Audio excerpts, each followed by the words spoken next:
Okay, I'm at a new canvas and I'm going to go to Images. And I'm coming down here, there's a card that I want to show you how you can change it so that rather than it saying, I love you, Mom, you can make it say, I love you, honey, or I love you, babe, I love you, whatever your little pet name is for your love. So here it is, it's right here. It says, I love you, Mom. And if I click on this little I, it gives me information. It's the I love you, Mom heart. It's number M40F52, Mother's Day cards 19. That's just because it can help you to find it if you're wanting to find it. But I'm going to use this one, so I click on it, you see the green box around it, and I'm going to insert the image. Okay, here it comes in, and what I'm going to do is I'm only going to work on this top part right here. But you see, I can't just get the top part by itself because they're grouped. So I have to come over here to ungroup them. And then I can take just the top part off. And then I also need to take off this score line since I'm going to do something.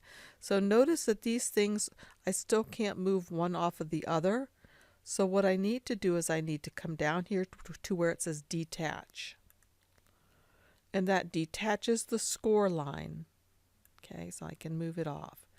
And now when I click on this, the contour button is available. So I'm going to go to the contour button. And I'm going to get rid of all of this text right here. So as I click on these things, these will no longer cut. What I'm going to do is to make a writing file in here. Need to get both parts of the O. This process takes a little bit of time, but it really helps you to be able to use things that you already have in Cricut Design Space or in Access. So now that I've done what I wanted to do, I just click off of this box somewhere, and there it is. Now I don't have any more cutouts right here. Okay, the next thing I'm going to do is just come over here to the text icon right here, click on it, and before I start typing in my text, I'm going to go up here and say I want to use a writing text. And I'm going to search for one I like. Now notice if I scroll over here, it has all that jumping of letters. That drives me crazy. I am going to go down here, and I can keep scrolling down until I find the one I want. Or I know the one that I like is called Be Mine. So there it is, Be Mine. So now I'm going to type in I love, whoops, I want those to be, the L to be capital, but the others not, you. Okay, so there's my text, and I want it to fit right here on this section. So I'm going to bring it up here for, whoops, bring it up here. And then I'm going to hold down my control key and use the wheel on my mouse to scroll in some so I can see it more clearly or bigger.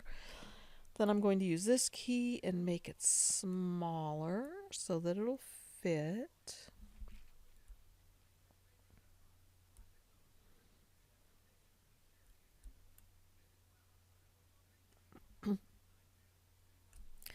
Okay, that looks pretty good to me. Now the next thing I want to do though is I want to ungroup these letters because I want to make it so this I will come down here maybe a little bit and maybe have the lettering or the wording curved a little bit. So I'm going to ungroup it because right now I can only move it all together as a group. So let's see. I'm going to ungroup it.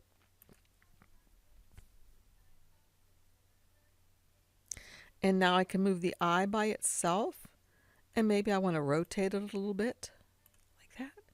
The L I can move and rotate a little bit. The O, the V. Sometimes I like to click off to the side over here so I can see for sure what I'm clicking. Now the V, I think I want it down a little tiny bit. E. Okay, I'm not crazy about where I put that V. Yeah, that's better. And now the U, or the Y for the U, I'm going to make that a little bit smaller. and bring it over a bit. Maybe a little tiny bit smaller yet. There we go. Put the O over there, maybe rotate him a little bit that way. And the U, bring it over. Rotate it just a tiny bit, maybe move it a little bit more. And then the exclamation mark, I'm going to rotate it a bit and then bring it over. Okay, well, I'm pretty happy with how that looks. So the next thing that I need to do though, is I'm going to move this thing out of the way because I want to group this text now. That's all grouped together again. I'm going to put it back on top of this orange piece, right where I want it to be. Uh-oh. Looks like something's not going to be right where I need it. I can't have any of the text off of the piece of cardstock. So I'm thinking maybe I need to ungroup it again just a little bit, because I think I need to move a few of these down a little bit further because they almost look like they're going to go off of the cardstock. Okay. Okay, there we go.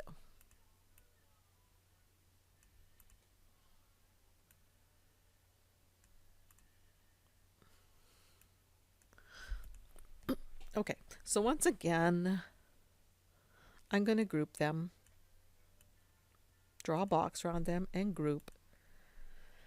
Then I'm going to put them back where I want them to be on the orange piece. Okay. And now the next thing I'm going to do is I'm going to click the orange piece and shift and click the text.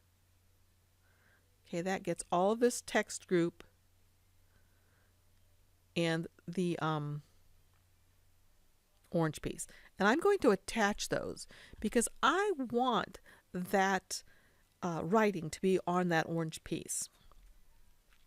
So now the only thing that I have left to do is to bring the brown piece back in here where it was, and also to bring over this score line. Now if I couldn't find the score line on here anywhere, I could find it over here in my layers panel. This is the scoring tool, so I know that's the score piece, and you see how it highlighted it for me automatically. So if I couldn't find it, that would help me find it. Then I will simply move it into place. After I move it into place, now I want to take the score line and the card, the orange of the card, and shift and attach that so it stays together. Now let's see how that's going to look. It's going to have the brown of the card. It's going to have the orange with all of that cut out and this written in there. And that's it. So, but maybe one last thing you might want to do is you don't want it made out of these colors. Of course, whatever colors you put on your mat will be what colors it cuts. But say I want to see what it looks like if I was to use, instead of this orange color, if I chose to make it pink. And let me get back in here a little bit so I can, whoops, too far. And I can use this thing if I can't find exactly the pink that I like. You can use this that helps. And then maybe I want to make this a different color as well. Maybe I'm going to make it white or pale blue.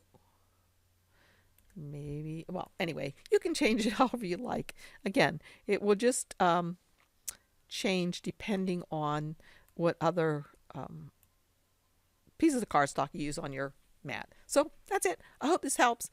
So, and I hope you decide to go into Access and whip up some cards. Thanks for joining me. Hey, if you're enjoying these, please give it a thumbs up and share it across the social media sites. Thanks. Bye.